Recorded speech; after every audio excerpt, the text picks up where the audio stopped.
don't get to be kids today because I don't see any short people. Okay, so here's what I've been thinking about this week.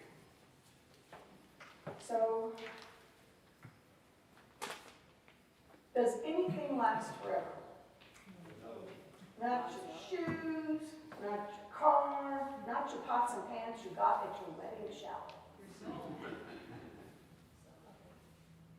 That lasts forever. Okay, stay with the program. You're like one of those kids that says the wrong answer. We're not there yet. Keep that in mind. But here, in this place, do we actually experience and participate in something forever, that is forever? And your soul doesn't count because that's who you are, okay? Do you think there's anything we participate in and experience that is forever? Just on our level. So let me tell you a little story. So I worked in hospice, a long time, and I just started it up this last week again, just very PR and 2 patients. And I've had people come to me and say, when you're dead, you're dead. Too bad. And I have had people ask me, what do you say to them? I said, this is what I say. I say, okay, fair enough. Everyone has their own opinion about what happens when we're done, and this life is ended. But I do ask them, do you love your wife? Oh, yeah. Do you love your children? Oh, yes. Does that love ever end? Oh, no. They've always said, no, it doesn't end. I said, you know what? If love doesn't end, where does it go? When you're gone, where does your love go? Does it go somewhere? Because you said it's forever. It's one little step into thinking, maybe this isn't all there is, right? So we already participate in eternity every day, even if our kids are rascals. There's that little place back there that if there was one little movement in the right direction, man, we're right there with them, right? So we already participate in forever. Think about that this week.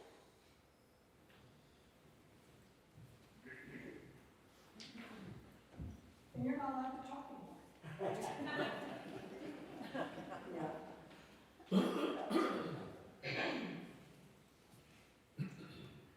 Memory's a funny thing. Have you ever noticed that if enough time passes, awful memories fade to just bad memories, and pleasant memories fade into fantastic memories? Some of my favorite pleasant memories that I am sure have mellowed into marvelous memories are about spending a week each summer at my father's parents' house. Now, we all went to church together, had meals together each week. My grandparents came to all of our school functions, and we saw each other a lot. But each summer, my sisters and I would go home from church with my grandparents one Sunday, and aunt who lived there, spend the week, and then go home again the next Sunday after church. Every summer was exactly the same. We each got our own brand new coloring book and box of colors. We got to sleep on the hide-a-bed in the living room. There was no air conditioning, so the windows would be left open during the night, which felt very exotic and a little bit dangerous for us who lived in air conditioning at home. My grandmother would make a pie that week, and we each got to have some of the pie dough to make our version of a buñuelos with sugar and cinnamon. My aunt would take us to play miniature golf at Coolcrest. We got to go to a movie. A couple of times we would get to walk up to the Dairy Queen and get an ice cream cone. My aunt, who worked at the downtown Joskies, would bring home cream puffs from the bakery, my particular favorite. In the heat of the day, we played in the sprinkler in the backyard under the pecan trees. We felt special, even though in themselves, all of these things really weren't all that special. My grandparents didn't have much money, but they had lots of what counts, love and the time to spend it. What actually made my sisters and I feel special were the people, and they were the greatest people I have ever known. When I was 16, my grandfather died. When I was 32, my grandmother died. At those funerals, I stood by the grave and heard the pastor say, earth to earth, ashes to ashes, dust to dust. When I was 44, my aunt died, and my other grandfather died the same year. When I was 51, my other grandmother died, and this year my father died. At those funerals, I was the pastor standing at the graveside saying, earth to earth, ashes to ashes, dust to dust. And if you want to know why I'm standing here today and why I do the things I do, I take you back to those gravesides and say, I cannot believe and will not accept that all that love winds up in a hole in the ground. Matthew and Mark both have the disciples discussing greatness with Jesus. In Matthew's account, they ask, who is the greatest in the kingdom of heaven? In Mark, they get caught discussing this topic. Frederick Buechner, a contemporary theologian, has this to say about it. When the disciples, over earnest as ever, asked Jesus, who is the greatest in the kingdom of heaven, Jesus pulled a child out of the crowd and said, the greatest in the kingdom of heaven are people like this. 2,000 years of homiletic sentimentalizing to the contrary, Jesus was not playing Captain Kangaroo. He was saying that people who get into heaven are people who, like children, don't worry about it too much. They are people who, like children, live with their hands open more often than with their fists clenched.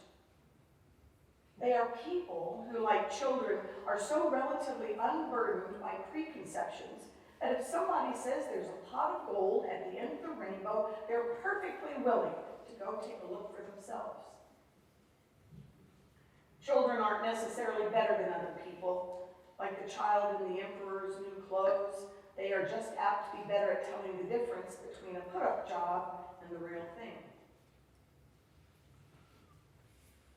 I come from a family of Lutherans as far back as anyone knows. Even though at the time, to many in my family, it didn't seem to be the right step for me to take, I decided to go to seminary.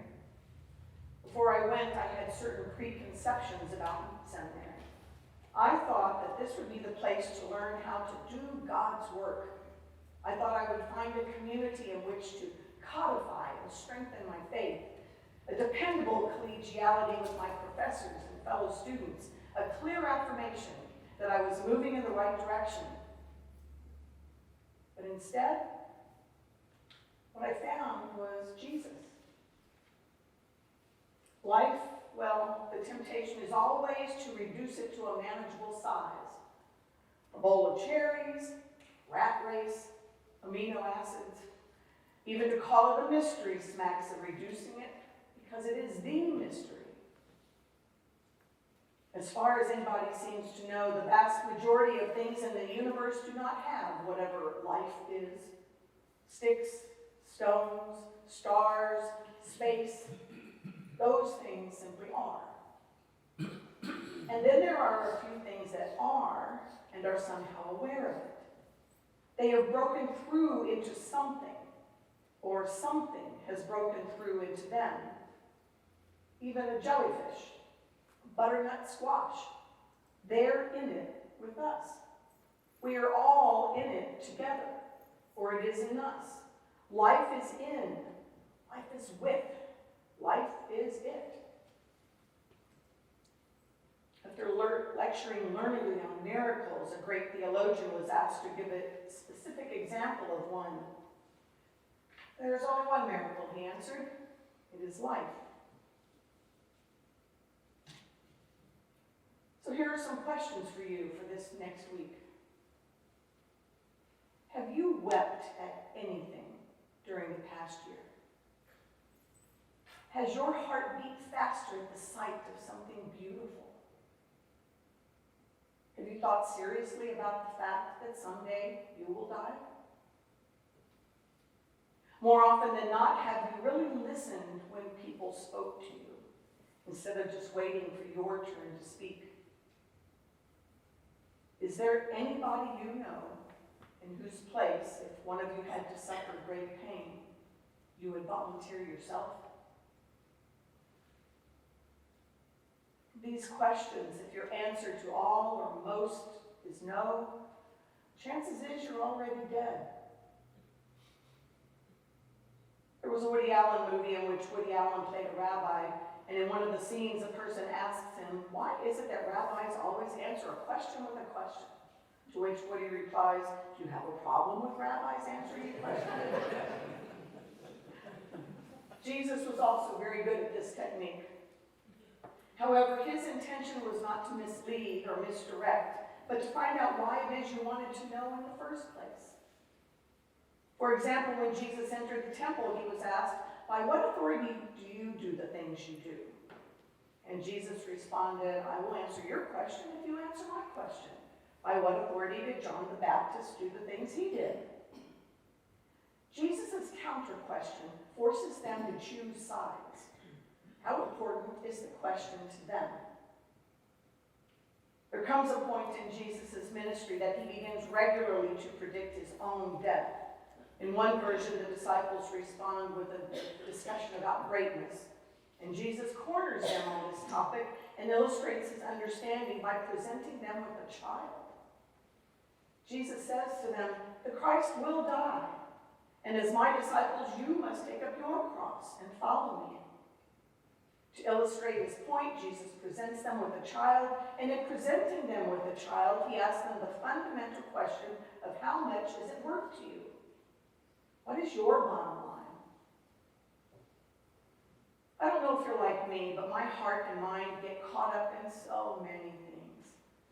This needs to be done, that should be done a different way, this other needs attention.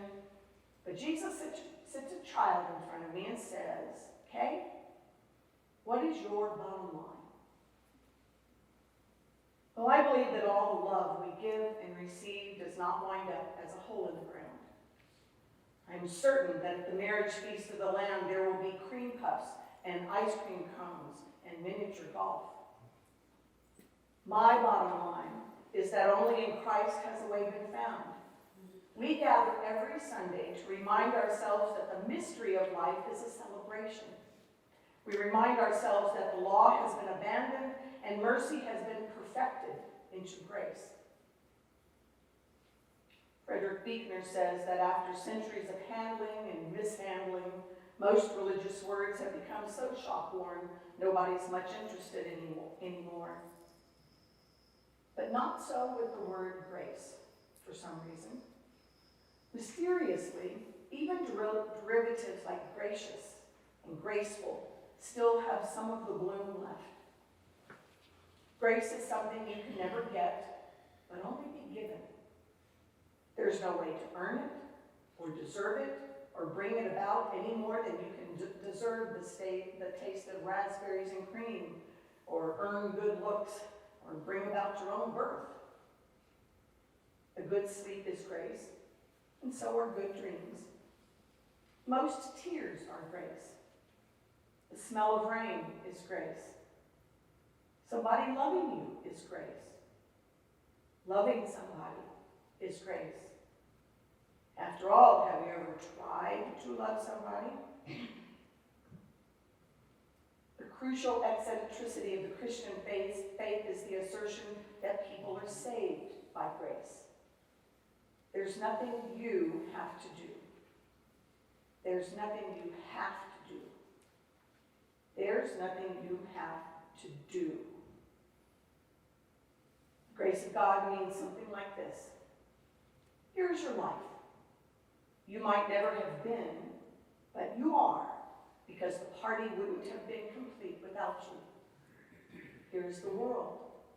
Beautiful and terrible things will happen. Don't be afraid. I am with you. Nothing can ever separate us. It's for you I created the universe. I love you. There's only one catch. Like any other gift, the gift of grace can be yours only if you'll reach out and accept it. And you know, maybe being able to reach out and accept it is a gift too. And Jesus put a child